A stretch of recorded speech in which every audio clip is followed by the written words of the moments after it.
ముకుంద జ్యువెలరీలో వడ్డానం Mela October 4th నుంచి 12th వరకు ఫ్లాట్ 9.99% VA ఆఫర్ మీకోసం. నమస్తే రమగారు. నమస్తే చే రమగారు, మనము పాత సినిమా కథల్ని చెప్పుకుంటూ ఉన్నాం కదా. గుణసుందరి కథ చెప్పుకున్నాం. మరి అలాంటిది ఏదన్నా ఇంకొకటి అందరికీ తెలిసి ఉండాలి, కొంతమంది తెలియకుండా, అంటే మళ్ళీ చూడాలి అనే ఒక ఉత్సాహం వచ్చేలాంటిది. పాత సినిమాని మళ్ళీ వెతుక్కుని చూడాలి. ఎస్, అసలు చూడని వాళ్ళు అదేమిటో చూడాలనుకోవాలి. జగదేక వీరుని కథ చెప్తాం. ఓకే. మామూలుగా మనకి సోషల్ కథలు అంటే మామూలు సాంఘికమైన కథలు, సంసారాలు, ఇళ్ళు వాకిళ్ళు, మేనమావులు, మేనత్తలు, ఆస్తులు, పోవటాలు, వచ్చేటాలు, ఇంటి గుట్లు, ఇలాంటి కథలు బోల్డ్ ఉన్నాయి సినిమాలు. జానపద కథలు కొంచెం తక్కువ. పౌరాణిక సినిమాలు చాలా ఉన్నాయి. ఒకే మహాభారతం మీదే కొన్ని డజన్ల కొద్దీ సినిమాలు ఉన్నాయి. మహాభారత గాథల మీద, రామాయణం కథలు కూడా చాలా ఉన్నాయి. కాకపోతే ఇవి ఉంటాయి కదా జానపద గాథలు, ఇవి చాలా ఆసక్తికరంగా ఉంటాయి. ఇప్పుడు అదే కథని మళ్ళీ ఇప్పుడు కొత్తగా ఇంకో కొత్త హీరో హీరోయిన్లను పెట్టేసి దీని ట్రీట్మెంట్ కొత్తగా ఉంటుంది. ఇది కూడా ఇంట్రెస్టింగ్గానే ఉంటుంది, బాగుంటుంది. Jagadeka Veeruni Katha musical hit. Okay. NT Rama Rao గారు మహాద్భుతంగా కనపడే సినిమా. మామూలుగా నేను ఎన్టీ రామారావు ఫ్యాన్ కదా, నీకు తెలిసింది. అవునవును.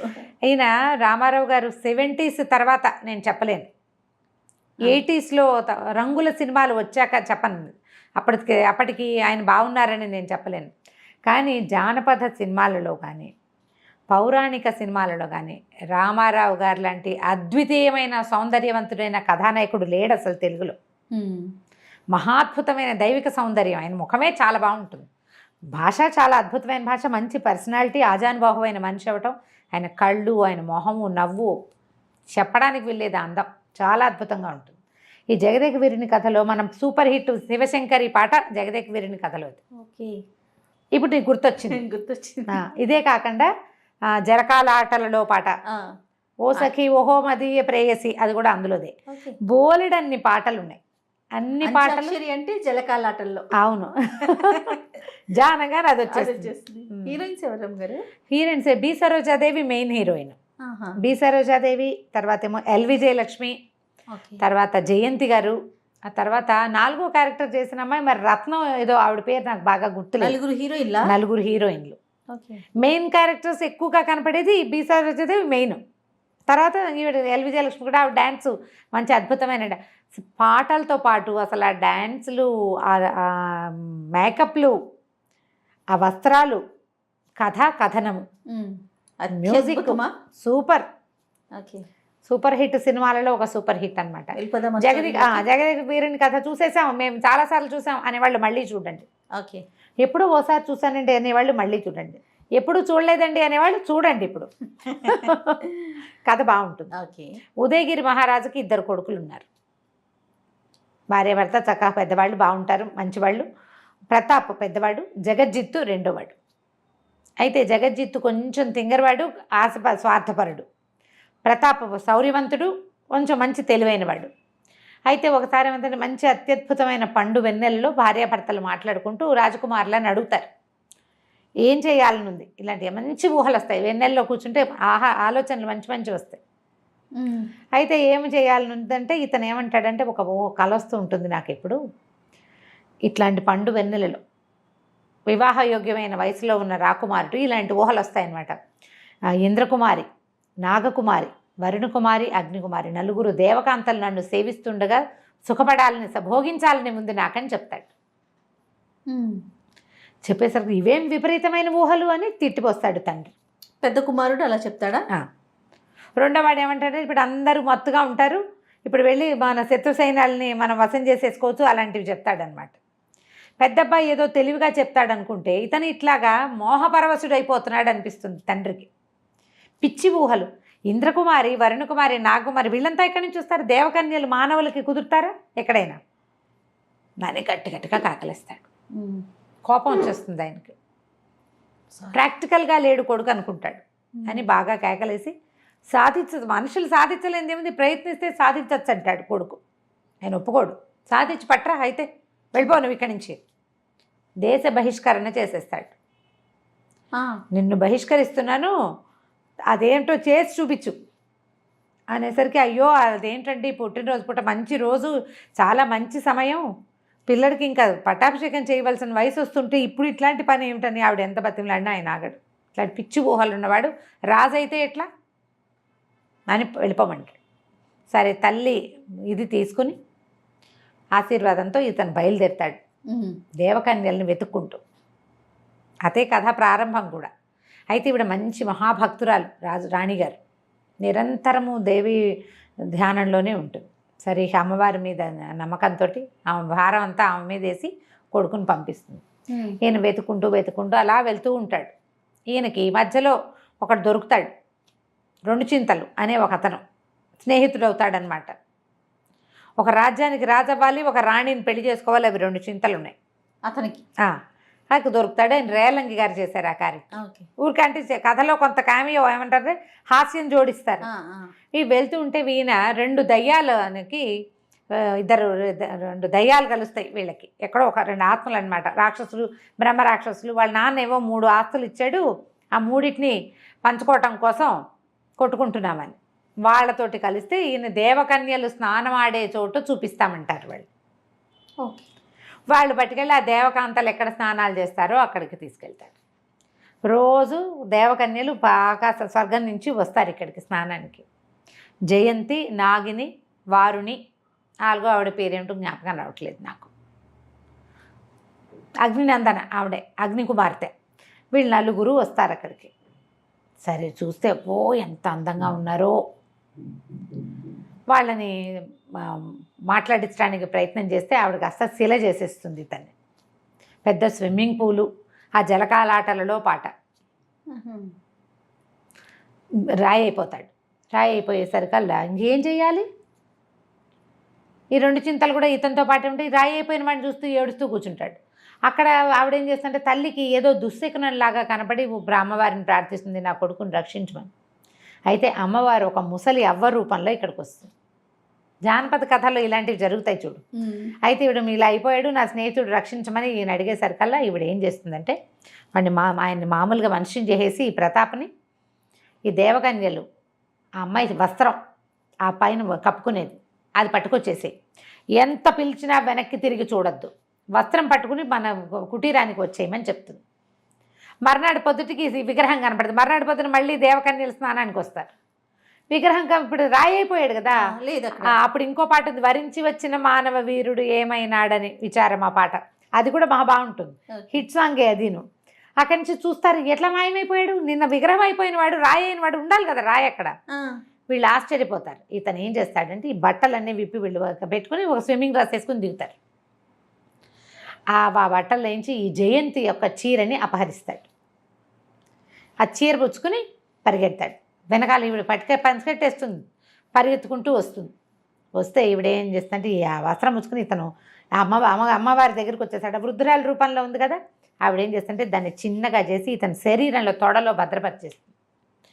యుద్ధానికి మాత్రం వెళ్ళకూడదు ఇది పట్టుకుని. నువ్వు బాగా నమ్మకమైన వాళ్ళకి ఈ వస్త్రాన్ని అప్పచెప్పు. వస్త్రం చేజెక్కిందా ఇక జయంతి నీతో ఉండదు, ఇప్పుడు ఇక నీ వశం అయిపోతుంది తప్పకుండా అని చెప్పి ఈ రామారావు గారిని ప్రతాప్ని చిన్నపిల్లాడిగా చేసి ఉయ్యాల్లో వేసేస్తుంది.